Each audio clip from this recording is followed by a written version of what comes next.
Ooh, man. We got a lot to talk about, alright, guys? Like, buckle in, because this is going to be a long video. Spoiler alert, if you haven't watched Christ on Infinite's finale, go watch it. Check it out for yourself. I have a non-spoiler review in the top corner right here for you to check out. So, go check out if you haven't did. If you haven't, you check out the episode. But if you watch the episode, have your opinions on it, and you're here to hear my thoughts, well, it's a lot. I got a lot to talk about. So buckle in, get ready, because it's gonna be a wild ride.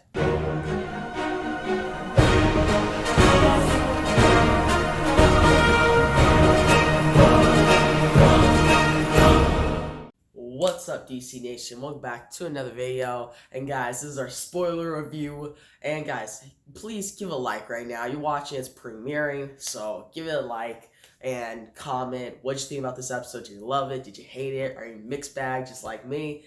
And guys, if you're new to the channel, make sure you subscribe because I post great DC content every day that you don't want to miss. Alright guys, very first question I have. Where the hell was the Reverse Flash? I saw promo. Okay, part three, I gotta chill. Part 3, literally after we saw the promo for part 4 and 5, right? And everybody made a video. I didn't make a video, which I should have, because I get a flashback to that. But everybody made a video talking about, oh, you see Reverse Flash. You see him speeding by. It's been teased ever since The Flash, Season 1, that they have a fight in a crisis. And they go back in time. He kills Nora. That's cool and all. But now we finally got here. And he doesn't show up at all. I would rather, it'd been cool to see Reverse Flash in Part 5. Maybe in just Part 4, quick cameo. I at least want a quick cameo. But he doesn't show up at all. Not at all. Not one scene. So that means they lied to us, alright? They lied to us. In the promo, when you see him speeding by, that told us where he's in the crossover. And I thought it was going to be in the dawn of time, because it looked like the background he was in was the dawn of time, so I figured he was going to show up in that battle. I honestly thought it was going to be Antimar, Shadow Demons, and some Paragons. We see Reverse Flash, maybe Psycho Pirate. I was really hoping we'd see Psycho Pirate, and he is nowhere to be found. They teased him in Elseworlds, and nada. Not all 5 parts doesn't show up at all. So I'm like, what's the whole deal with that? I'm like, maybe he's showing up in part 4. Where we have Reverse Flash and Psycho Pirate. Those are the main characters that should show up, because they have a big, important role. Now, yeah, I know people want to see Malcolm Merlin, want to see Damien Dark. But I know there's a lot of stuff they have to put into 2 hours. So I'm like, okay, if those characters aren't in it, I won't have a fit about it. But no, we don't just get Psycho Pirate. Okay, Psycho Pirate's not in it. Alright, that's disappointing, but I'll live with it. Reverse Flash, though? Are you kidding me? They don't have Reverse Flash show up in this at all. I was literally watching part 5. I'm like, alright, didn't show up part 4. I'm waiting for it. Counting down. Alright, Reverse Flash, he can show up now. Not at all. Alright. Where's he at? Alright. Nothing. Last 10 seconds. Come on. Make a cameo. And it's over. So that sucked. Alright. That was probably my biggest disappointment about this crossover. No Reverse Flash. Actually, scratch that. Another big disappointment is Anti-Monitor. What the frick? Anti-Monitor shows up. He had one scene. He's been talking like this looming force, and shows up one scene in the part 1 through 3. Now, I excuse that. I loved part 1 through 3. Got me so hyped. Love those 3 parts. Oh, the good old days. About a month ago. But guys, so Anti-Monitor showed one scene, and I was kind of worried. That was my big, worrisome coming into this. But part 4, you see him. He shows up, right? And I'm like, alright, we gotta get some good Anti-Monitor stuff. Make it from the comics. Forget, Anti-Monitor wasn't fully fleshed out in the comics, but he was way better than this piece of shit. Really. Part 4, you see him show up, he has the Shadow Demons. He actually does look cool, though. The actor, I think he did the best with what he had to work with, alright? Lamonka Garrett, I praise his work, alright? He did a great job. I think he acts well. He did great as the Monitor. We see the Monitor's past, which I'll get to soon. I really love that. But the Anti-Monitor himself, he's just a freaking punching bag. All he does is show up, fights Spectre, fights actually doesn't fight the Paragons in the dawn of time. And then he shows up in part 5, and I was like, oh, he's turning big. Let's go. And finally, you know how he gets beat? Yeah, they shrink him. They freaking shrink him. Are you kidding me? Like, it sounded like a cool idea. I was like, okay, microverse, that's cool. But compared to how he gets beat in the comics by Earth 2 Superman, Earth 2 Superman punches him. Alright? Earth 2 Superman punches him and destroys him. And not to mention Darkseid is in this, goes against Antimar. Like, not physically, like they find Darkseid war. But in Crisis, he goes through Alexander Luthor to blast him. Oh, and not to mention, they use Dr. Light and all of his power engine to defeat him. So it's a huge fight. Badass fight. But in this, it's literally, okay, some fighting. We get some cool stuff. I was like really interested. I'm like, okay, let's get a cool fight. And it's all of like a minute. And then he gets shrunk, and that's it. When he got shrunk, I was like, alright, he's gonna pop back up. Just like from the comics, he dies, comes back. No. Not at all. He doesn't come back. That's it. They literally looked like, for Ollie. I'm like, alright, are you kidding me? That's it? So yeah, Antimar as a villain sucks. He's actually one of the worst Arrowverse villains, in my opinion. He's one of the worst. And he had the potential to be the best. Has an awesome look, awesome actor. The actor does the best role he has, but the write was crap on him. Like, they really did big crap on the Anti-Monitor, which sucks. So in terms of villains, screwed over the Anti-Monitor. Reverse Flash didn't show up. And the best villain we probably get is freaking Bebo. Yes, Bebo. And I think there's like a wizard guy, which I forgot his name. He's very forgettable, who causes Bebo to show up. Which, guys, in the context below, tell me who that guy's name was. I think I know. It's just not on the top of my head right now. But, guys, Bebo, alright, cool. Funny. I like comedy. I actually love comedy, guys. I love Legends Season 3. Legends Season 3 is one of my favorite seasons of the Arrowverse. Especially Season 2, too. But Season 4, no. Didn't like that. And when I heard Legends was going to be part 5, I was a little worried. I was like, okay, hopefully they don't go full Legends, like all comedy, and abandon like the Ashley storyline. And yeah, they did that. They screwed the storyline. We literally have 10 minutes of all these heroes just showing up and fighting freaking Bebo. I'm like, you gave up time to fight the Anti-Monitor, to fight Bebo. Why? Why? Really, like, why? Like, there's no point in doing that. And yes, it's cool. I'll take 2 minutes of Bebo. And I laughed, alright? I actually laughed. I liked when David Ramsey's Diggle, he was all like, oh, I'm not even my child, watch this show. Like, what's happening? Or Mick, he's writing. Like, those are some great moments. But did it have to take up, like, 1/4 of the episode? No, it did not. Like, we don't have 1/4 of the episode dedicated to Bebo. Did Bebo die? No, Oliver died. For granted, they did give Oliver a great send-off. I'll get you I know it sounds like I'm hating on this. Like, I know. But I'm honestly getting all the hate out so I can talk good about this. But guys, yeah, that Bebo stuff, too much of it, alright? And then the ending, I like the Justice League stuff. It just caught me off guard. I was like, okay, there's this little table, right? But there's this whole warehouse. But that was my only gripe about that. That was actually pretty cool. But guys, part 4, it was good, but it felt very rushed. Alright? Like, the very beginning was great. You see the monitor, you see Ryan Choi monologuing about stuff. I was like, man, this is some good shit. Like, this is really good. But something I don't get about part 4, though. One thing I don't get is, yes, I get they had to go, like, through the Speed Force, Flash has to go through it, and he meets up in different times of the Arrowverse, and he sees Oliver. Like, it's an Arrow episode, you guys show everything with Oliver. You got some great scenes out of that. But did you have to spend, like, half the episode just going through past Arrowverse history? Like, yes, it's cool and all, but the heroes are already together. Like, you could literally just did Oliver shows up at the Spectre. He's like, hey, guys, let's go fight the Anti-Monitor. And then you end up in the dawn time, 5 minutes in, or 10 minutes in. And yeah, 10 minutes in, you could just did that. And they would have been there. That would have been awesome. And you could have got a cool fight. You could have got a lot of stuff. It still would have ended the same way as the episode. But a lot more would happen compared to, oh, we're stuck in the past in the evasion. We're stuck in the past here.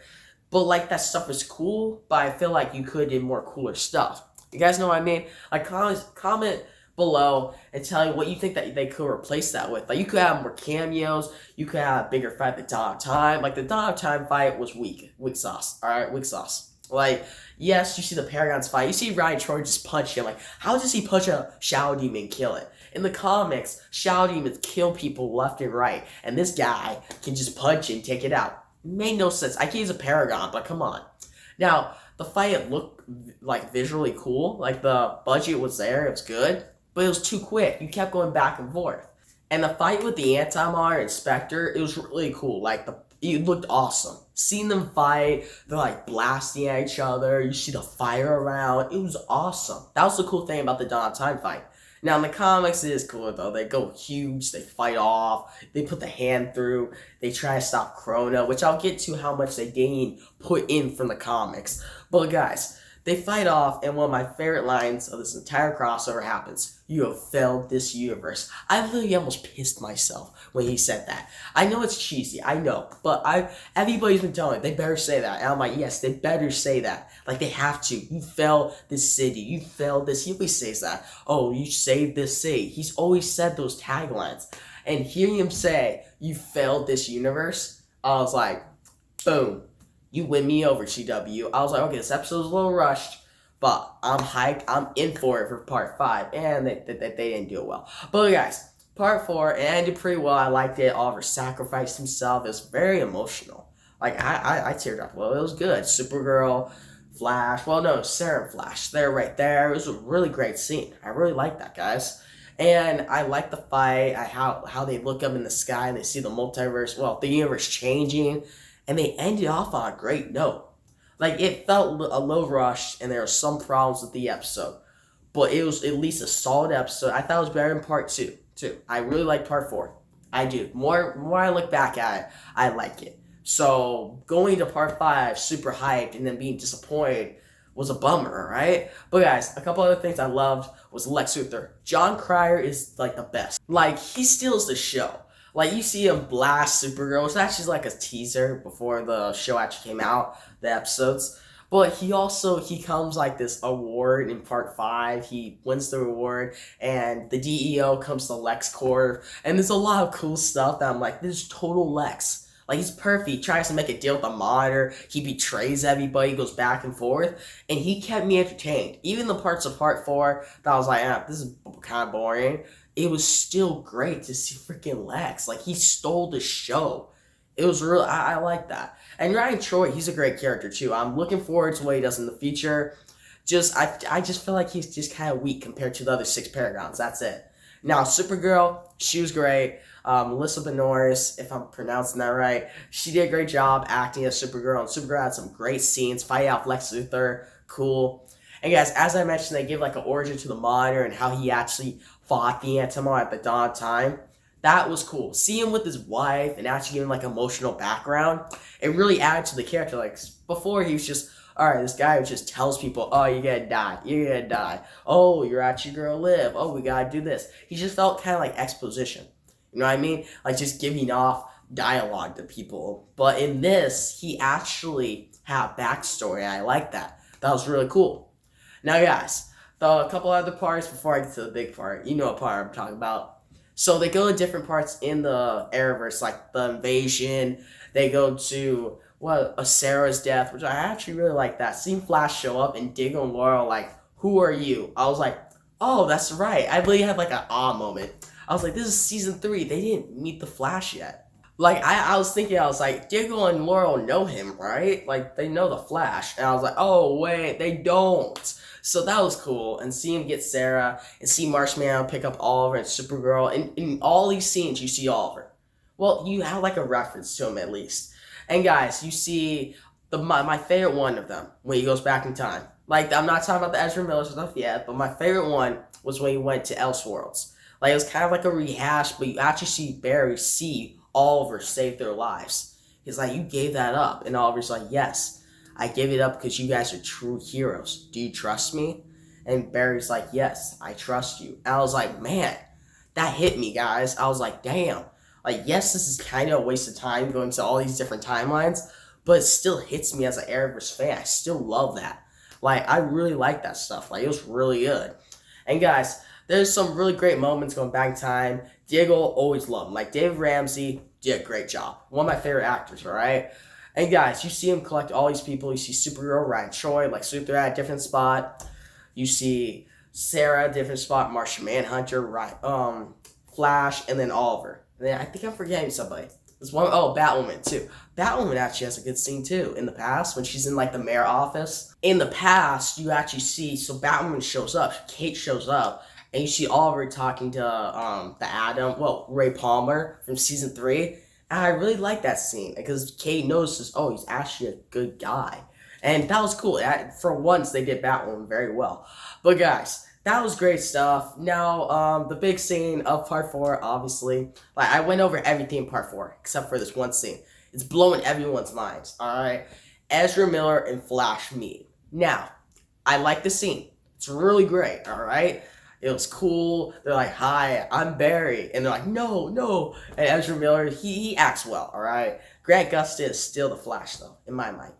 But it was cool seeing them like traveling through the Speed Force. But at the same time, it makes no sense whatsoever. Like how did they meet? Maybe I didn't catch something, but like I was watching very closely. But maybe I didn't catch something because he's traveling, right? And all of a sudden he comes to Star Labs, and he's like, "Oh, I gotta find Oliver." And we see Ezra Miller show up, and I'm like, okay, how he pop out of nowhere? Like, all right, but it's cool to see. Like, I'm all damn.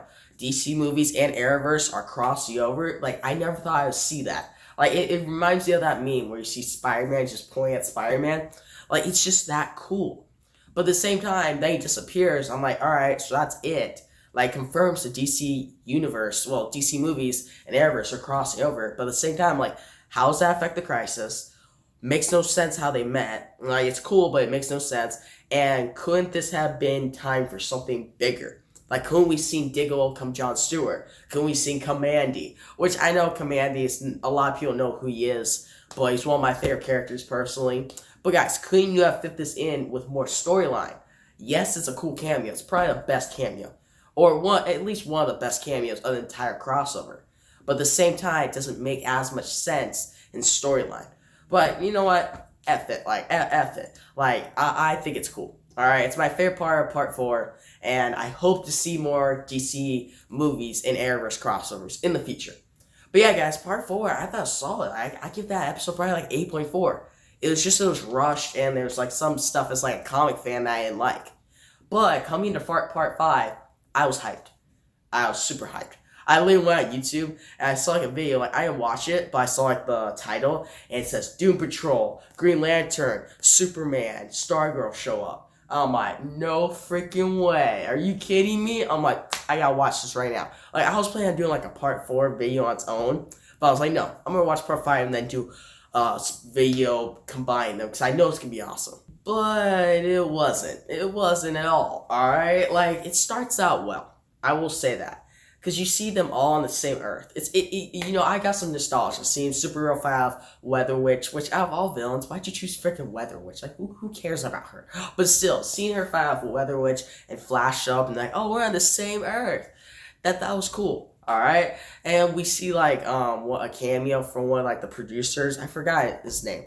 Comment below, tell me what his name is. But we see a like cameo from him.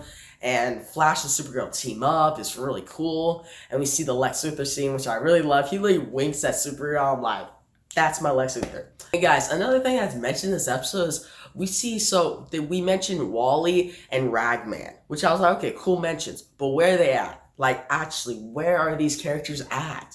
Like, where's Wally? They mentioned him in the Tome thing. Like, I get actors, I get that. But, come on, get him in. You got Ezra Miller in here. You can't get freaking Wally West. And then Ragman, bring him back. I don't know. You brought all these heroes back. Just like, if you bring more cameos in, you just get like make me more happy. And even the flaws that show up, I'll ignore it a little more. You guys know what I mean? Like when more cameos show up, it makes me more happy and nostalgic. I'll be like, all right, Antimar sucked. This stuff sucked. But I love these cameos so much. I'm going to give it a high score. It like kind of blinds you from like the flaws. But with this, it was like they're just throwing your face. Yeah, there's a Ragman. Yeah, there's a Wally. But we're not going to show it to you, all right? Which I was like, come on, man. Like, give me that. But guys, it was cool to see these heroes together. It's cool to see them fight together. But it was more like the ending that was cool. Alright? Like, the build-up was, it was alright. And when we finally got to the final battle, it was underwhelming. But guys, the ending too, you see Diggle with a daughter and son, which a lot of people are not knowing that, and I actually really like that. That was cool. Like, he finally got what he wanted. He has a daughter that he lost in Flashpoint, but he still has his son, which I really like. I wonder how the whole Green Arrow and the Canaries is going to work with this. Like, there's one Earth now. Like, how? I don't know how that's going to work. We'll find out next week, so I'll have a review out for that. You guys stay tuned for that. But, guys, Also, we see Superman, he has 2 sons now, which I'm excited to see that. I'm excited for the Superman Lois series. Really excited. And we see pretty much the Hall of Justice show up. We see Flash, they're all at like this warehouse, which it looks more like the Hall of Justice toward the end of the episode. We see them all there. I'm like, alright, they're just gonna send them to Justice League and whatever. Black Lightning says, hey, I ain't know Oliver, but sounds like a good guy. They all share their like different stuff about Oliver. But when Barry whipped out that freaking table with all their logos and they sat in it, and you hear the monkey, which is obviously, guys, that's like the Wonder Twins monkey. That means the Wonder Twins are coming to the Arrowverse. Like, holy shit, they're coming to the Arrowverse. Like, that sounds freaking awesome, right? I love that. Like, that's cool. It's a little cheesy, but it's cool at the same time. It's like, I'm a big Super Friends fan. But the thing that really just kind of got me, annoyed me a little bit, was that scene where you travel throughout the multiverse and see the other Earths. Hey guys, this is the scene I was talking about. I saw the title on YouTube. It said Green Lantern, Doom Patrol, Titans show up. And I was like, alright, this must be really cool. Green Lantern, they literally use footage from the 2011 movie. Which I'm like, are you kidding me? Give me freaking Jon Stewart. We don't get that, guys. I'm disappointed. I've been waiting for that. Ever since Arrow. Now Arrow's ending, so we're never going to get that. We're never going to see David Ramsey as Jon Stewart. I know it's a long stretch, but come on. You previewed it in Elseworlds last year. You previewed Psychopirate, and both didn't show up. Feels like Elseworlds, it felt like a marketing campaign for Crisis. And now, like, it felt like that back then. But now it's just like, alright, kind of a waste of a time to market it, the Crisis, if the stuff that you're marketing in that crossover doesn't show up. So yeah, guys, kind of disappointed in that. And the Titan stuff, that was just like footage from the trailer. Like, come on, you could have got better footage from the actual show. And the Doom Patrol thing, I like that. It was like cheery and stuff. I'm excited that Doom Patrol is actually in this universe. Just, they could have used more footage of them. Now, guys, the Stargirl thing, that looked awesome. I'm actually more excited for the series, seeing that cameo. So that's pretty cool. And then at least Brandon Routh closed it out well. You see him flying in Earth 96. He's actually kind of happy. I was like, man, that's cool. I wish we got to see more Brandon Routh. Like, they kind of screwed him over in part 3. But we got more Lex Luthor, so it's like a double-edged sword. But it was cool to see him in that final shot. I'm really happy about that. And then Ray Palmer, like Brandon Routh, he killed it. As Ray Palmer, he was awesome. His interaction with Ryan Choi. Like, I really thought this was a good send-off to Brandon Routh as, like, playing these characters in the Arrowverse. And pretty much in DC Comics as a whole. But, guys, it was cool to see these characters together. But as I said, storyline, not so much. Storyline kind of fell flat. But yeah, guys, those are my thoughts on the crossover. If there's anything I missed, make sure to tell me in the comment section below. I'll make a separate video if I have to. But guys, I really want to cover everything, alright? I want to cover everything that happened, and I think I did. Alright?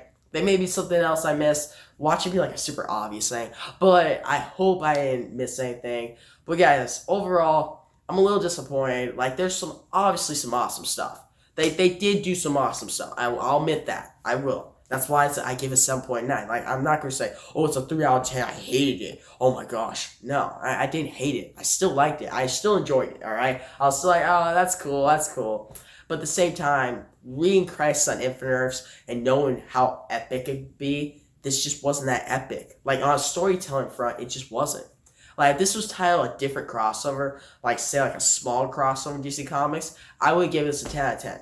But since it's Crisis on Infinite Earths, it fell flat for me.